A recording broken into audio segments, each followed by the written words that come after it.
Yeah. I'd like to welcome Dmitry, Yeah, who's here to talk about Spark. Hello, my name is Lakhvich Dmitry, and I'm a data engineer at LaModa. Today, I want to speak to you about how to build a data lake with help of Apache Spark structured streaming. I will not give you a definition of data lake because it's really hard to make a good definition of it. But I will give you a definition of problematic. So let's say you have a big company, and this company has a lot of different teams. For example, one team write backend service and push the data to Kafka message bus. Next thing, you have consumers, data team, data analytics team, maybe R&D team, and they want to consume data. So they have different patterns of accessing data. So they want to have a programming access, Python access. They want to use different frameworks. And the reason, and this is a problematic because you need to provide an universal data storage that can use by anyone in your company. So I decided to show you how to save, how to implement a simple data lake with Apache Spark structured streaming. So I believe that simple things should have a simple solution. You don't have spent a lot of time to just save your data. You must solve these problems fast and easily, and spend your free time on more interesting challenges, like optimizer queries, writing good backend services, working with type theory, so on, so on, so on. But saving should be simple as much as possible. So the easy way, I choose Apache Spark streaming because it has a very powerful thing, data frames, supporting of data frames. It can help you to produce some dark magic without writing SQL queries on this streaming data. So let's say we have a streaming job. Each job has a source, sink, and maybe option at Hive configuration. And next thing, we say source has format, schema that we push to Kafka, and columns we want to send to sink. So columns may be a SQL expression, and you can do some SQL functions on input stream. It's like Kafka streaming, but it's Apache Spark structured streaming. So you can end a sink. Sink has defines a format of files you want to save to your RDFS, how you, the way you want to partition it, because a lot of different data has some patterns. For example, analytics team like to query your data on date-based manner or maybe a platform manner, and they don't, and they won't produce their queries as fast as possible. So partitioning of your data is obvious because when you save it in the right manner, you have good queries. And Hive configuration. This configuration is about where your analytics team will look for your data. Because analytics team shouldn't think about how the data stored. They know how to write SQL queries, and that's all they want to do.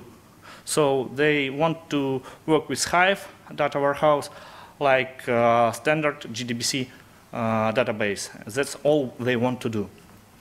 So we need some tool to parse our configuration. I think pure config is awesome for this because you can parse and validate your config, Hocon config for free, and it's really interesting and very, very positive experience working with pure config. So we defined our case classes, and they look like, and their serialization looks like these. So we have source. Each source has format, columns. We want to pass to the next level, and we have a schema in user-readable format. Next thing, we have a sink. We define how we partition data, where we store the data, and format we want to save, and Hive configuration. Next, let's design our application.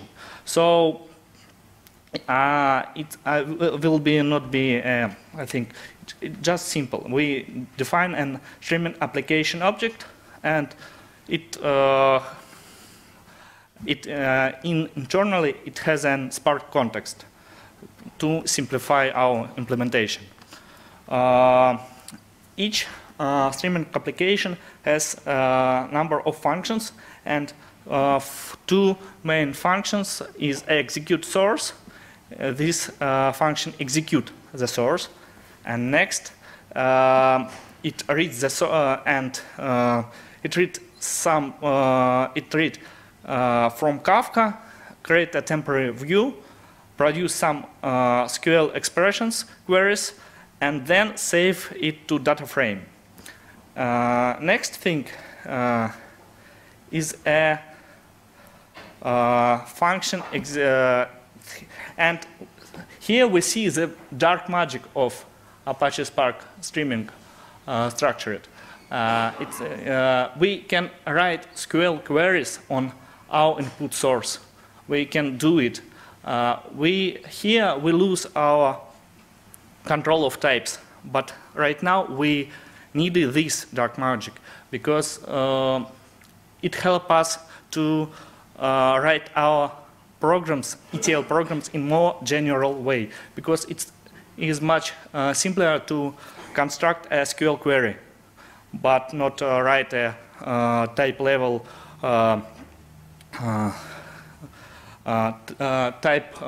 but working with Scala types, because we can write a string and construct a SQL query and do a lot of things. And Catalyst Spark Optimizer optimize our query and do some specific.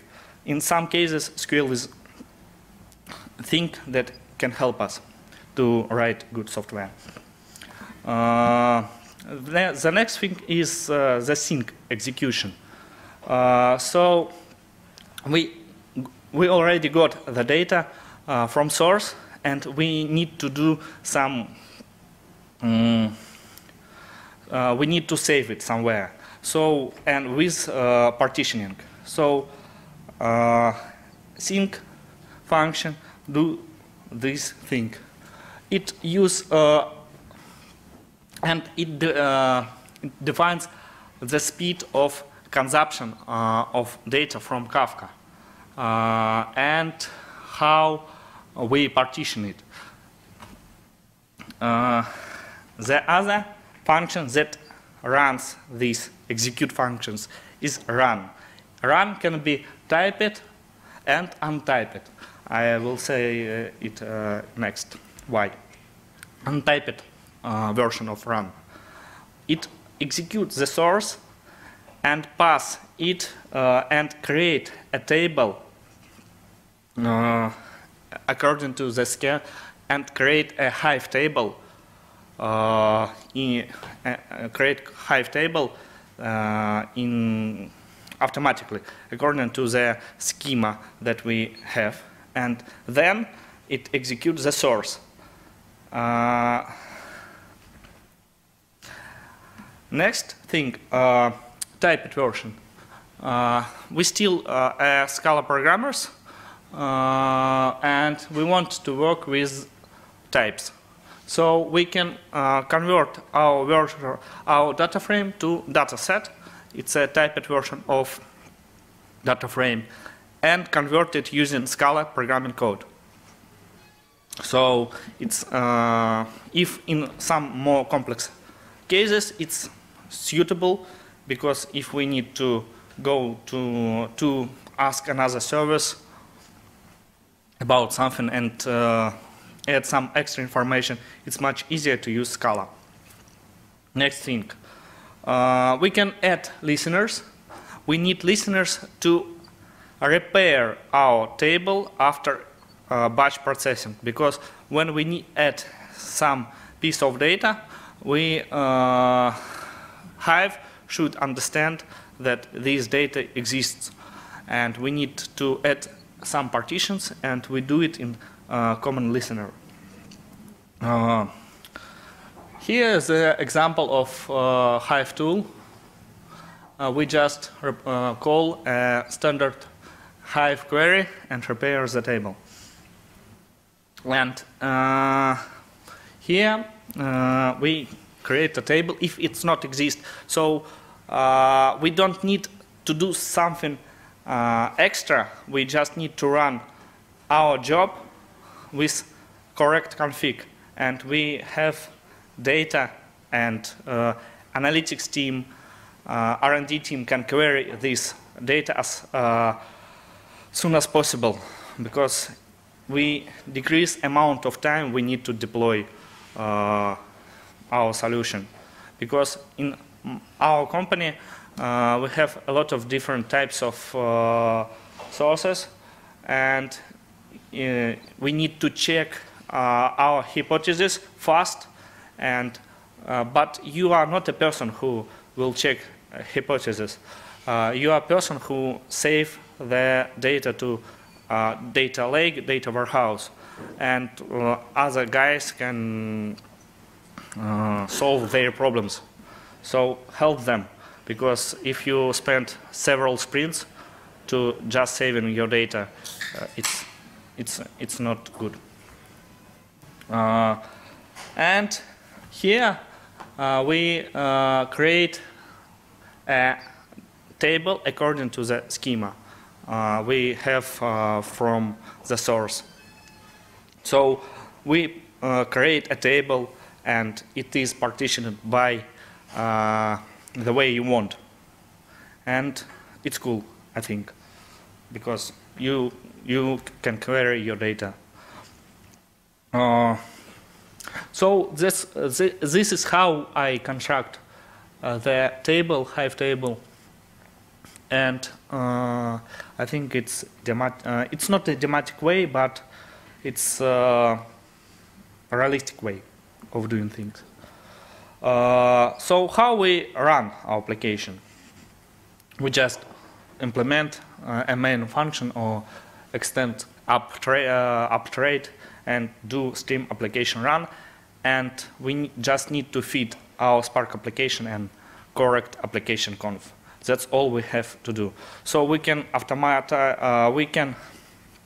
If we have a good process of deployment, we just need to provide a way where other teams can provide their own schema, and then we can we cannot do nothing.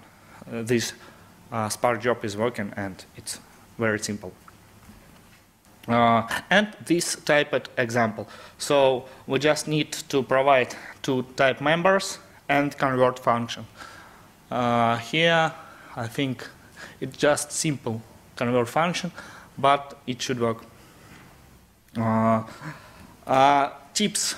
I have not a lot of time, but tips. Name your queries, because Spark generates a lot of non-readable information, and it helps you to do metrics. If you name your queries, this information is not in Spark documentation. You will have good metrics like this. You can have metrics like this for free. You just need to provide a metrics properties, and you have a metrics for free. So I think Thank you, Novice Scala. So you can visit GitHub and see an example.